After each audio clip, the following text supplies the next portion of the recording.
বাঙালিদের দুপুরবেলা যদি বাজার করার লোক না থাকে বা বাজার করতে আজকে ভালো লাগছে না, তারাই কী করে সবচেয়ে মজার ভর্তাগুলা তৈরি করে নেয়।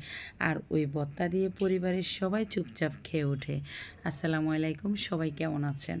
সবাইকে আমার ফেসবুক পেজ ফারনাস কুকিং হাউস 450 থেকে আর একবার স্বাগতম।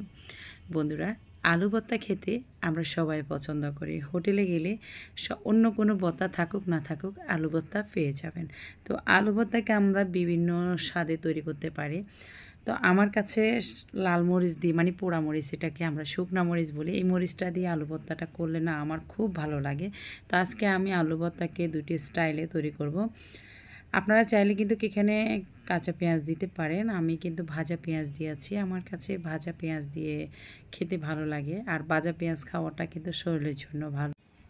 আমি এভাবে খেতে খুব পছন্দ করে। আমার কাছে একটু শুকনা মরিচের ভর্তা দিয়ে, পান্তা ভাত দিয়ে খেতে ভালো লাগে। আমার হাজব্যান্ড আবার ও খেতে পছন্দ করে গরম ভাত দিয়ে, ডাল দিয়ে, আর লেবুর রস তো নিবেই।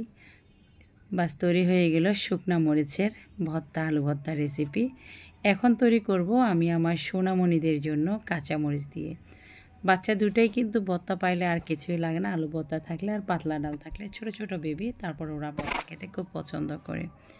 এখন এখানে কাঁচা মরিচের সাথে লবণ দিয়ে দিলাম, তারপর দিয়ে দিচ্ছি এখানে পেঁয়াজ, ভাজা পেঁয়াজ। এরপর দিয়ে দেব আমি এখানে ধনেপাতা কুচি। তারপর দিয়ে দেব আমি এখানে সরিষার তেল। এটা একটা কমন ভর্তা, এটা আমরা কিন্তু সবাই জানি, কিন্তু অনেকেই আসলে অনেকেই আছে ভর্তা তৈরি করতে জানে না। তো তাদের জন্য, বা এক একজন এক এক স্টাইলে তৈরি করে, আপনারা কীভাবে তৈরি করেন। আমার চ্যানেলে বিভিন্ন স্টাইলের, বিভিন্ন স্বাদের কিন্তু ভর্তা আছে, চাইলে কিন্তু আপনারা দেখে নিতে পারেন। অনেক ভর্তা আছে। তৈরি হয়ে গেল কাঁচা মরিচ আর শুকনা মরিচ দিয়ে আলু ভর্তা। তো চাটগার মেয়ে আপনার শুটকি দিয়ে ভর্তা খাবো না, এটা কি হয়? এখানে আমি চিংড়ি শুটকি আর কাসকি শুটকি নিয়ে আছে, একসাথে দিয়ে দিয়েছিলাম। মনে করেছিলাম যে একসাথে হয়ে যাবে, তবে কাসকি শুটকিটা হতে একটু সময় লাগবে। তো শুটকি, কাঁচা মরিচ আর শুকনো মরিচ একসাথে আমি ভেজে নিচ্ছি। তো এখন এখানে আমি শুকনো মরিচটাকে ডলে নিচ্ছি। ভর্তা খাওয়ার ভিতরে আমার পরিবারের ভিতর দুইজনের দুই রকমই মত আছে, কারণ আমরা দুইজনে কিন্তু দুই ডিস্ট্রিক্টের। তো ভর্তাটা বানাতে বানাতে আপনাদেরকে বলতেছি, আমি কিন্তু চাটগাঁর মেয়ে, তাই চাটগাঁ স্টাইলে এই শুটকি দিয়ে ভর্তাটা তৈরি করতেছি। তো শুটকির ভর্তাটার ভিতরে আমি কাঁচা পেঁয়াজটা দিয়ে দিলাম। এখন কাঁচা পেঁয়াজ দিয়ে পেঁয়াজটাকে ভালো করে মরিচের সাথে মেখে নেবেন। তারপরে একটু লবণ দিয়ে দিলাম, লবণ দিয়ে আবার এটাকে মেখে নিয়েছি। পেঁয়াজটা যখন নরম নরম হয়ে আসছে, তখন এখানে কাসকি শুটকি আর যে মলা শুটকি, যে চিংড়ি শুটকিটা দিয়ে দিচ্ছি।